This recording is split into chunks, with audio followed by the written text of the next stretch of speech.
morning children, welcome to online class. So I have started with the physics lesson, that is force and pressure. So force I have completed all the topics, that is contact force, non-contact force and all. So today I am going to start with the pressure. Okay. Yes children, so I have started with the force and pressure, and force I have completed as I told you. Today I am going to start with the topic pressure. So what do you mean by pressure? So is there any relation between force and the pressure? So by studying this pressure topic, we'll come to know what is the relation between the force and the pressure. I think you have learnt that in the previous classes, strong winds during a storm or a cyclone can blow away even the rooftops. Yes or no, children? I think you have experienced this, isn't it? And even that winds and cyclones are caused by the differences in air pressure. When the pressure will be more in the atmosphere, due to this excess of pressure, it caused cyclones and heavy winds. So there is some relation between the pressure and force.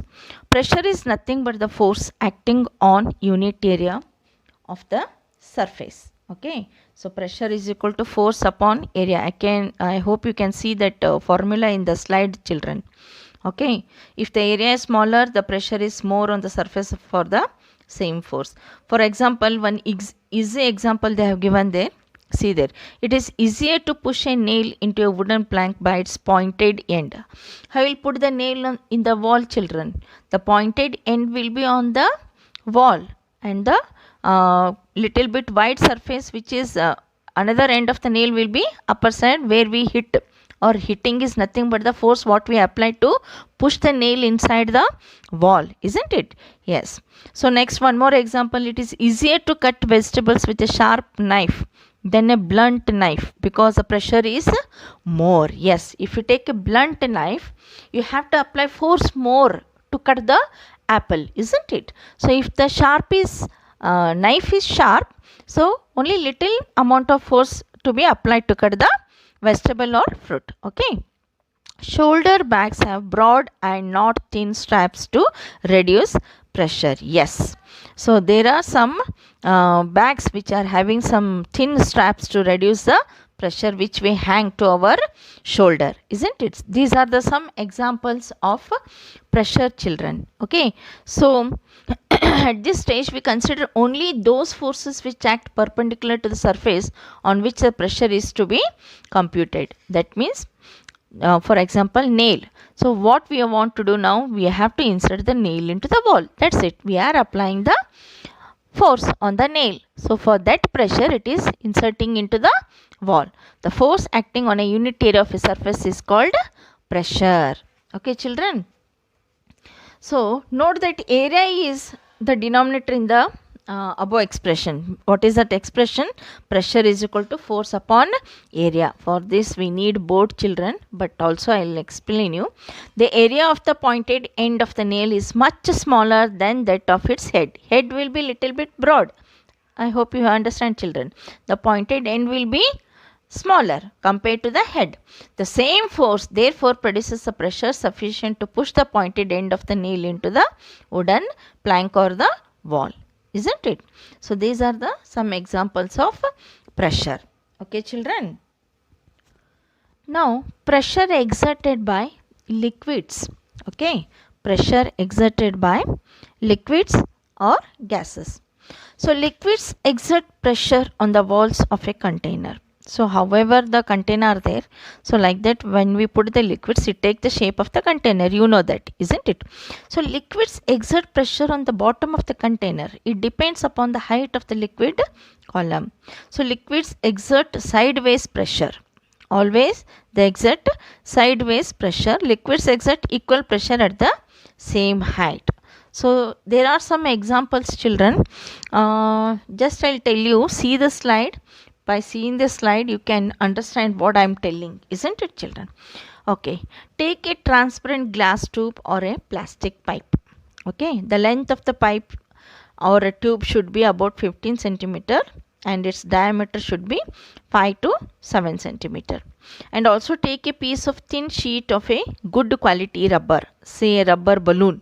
Okay, I think I hope you have you are seeing in the slide there. Okay, same experiment I am explaining through the audio.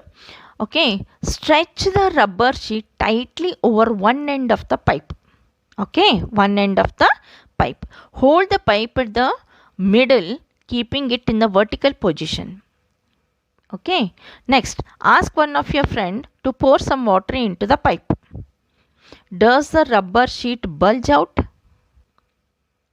Note also the height of the water column in the pipe. Okay, when you pour the water, note the level of the water and see the rubber sheet whether it is bulge out or what.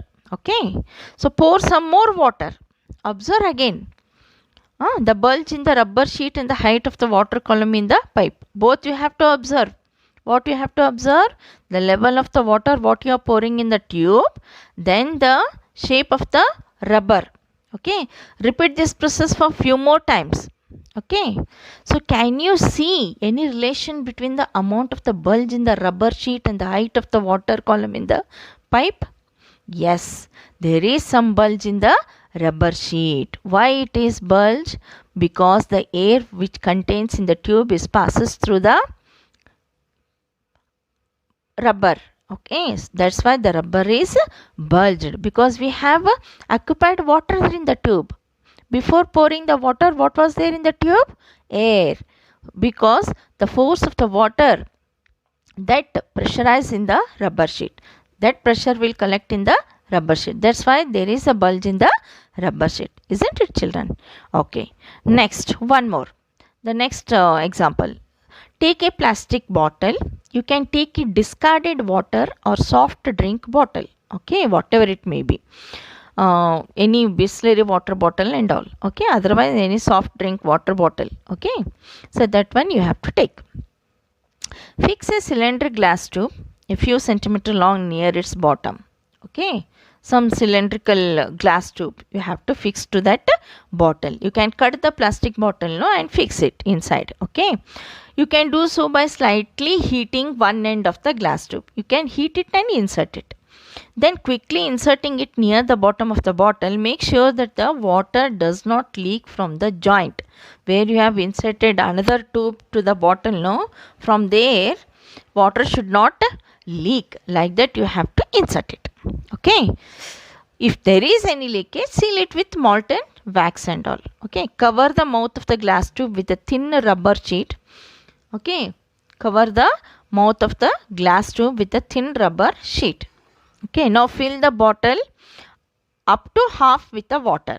You can see in the picture there. Okay, so after filling that, pour some more water in the bottle. Is there any change in the bulge of the rubber sheet? Yes, note that rubber sheet has been fixed on the side of the container, not at the bottom container. Okay. Okay, does the bulging of the rubber sheet in this case indicate that water exerts pressure on the sides of the container? Yes, it exerts, because through that pipe the water is exerting towards the rubber sheet. Obviously, there is some pressure in that side tube also. Okay, so one more.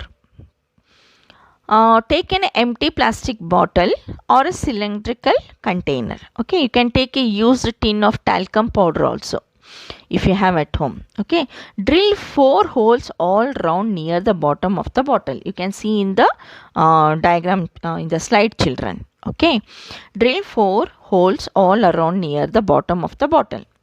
Make sure that the holes are at the same height of the bottom. Okay, means all the 4 holes should be at the same height. One mele, one kelag agbardu. All 4 should be at the same level. Now fill the bottle with water. What do you observe?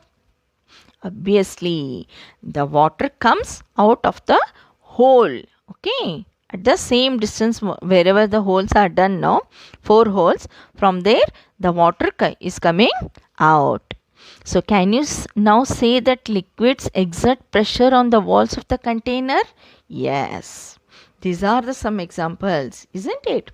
So gases also exert pressure? Gases also? Yes. We'll see in the next video. Okay, children. So I hope you have understood about this pressure exerted by liquids. Okay, gases I'll explain you in the next video, children. Okay, children. So I hope you have understood this. In the next video, I am going to continue with the same topic. Thank you.